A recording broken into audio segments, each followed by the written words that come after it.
গেল কি গেল? হ্যাঁ এখন ওইটা ধরো পাপা, ওই যে ওইটা ধরো।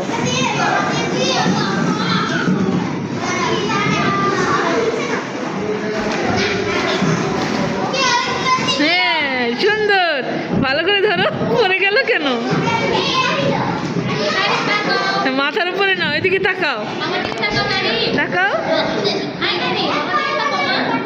এই তো সুন্দর। এখন ওই যে ওইটা ওইভাবে ঘুরো পাপা, ওইটার মধ্যে এইভাবে ঘুরো। ওই দেখো কি সুন্দর ঘুরতেছে ওরা, দেখো কি সুন্দর, দেখো ওইদিকে তাকাও। হ্যাঁ ওই দেখো পাপা, ওই দেখো কিভাবে ঘুরতে হয়, ওইখানে গিয়ে ঘুরো।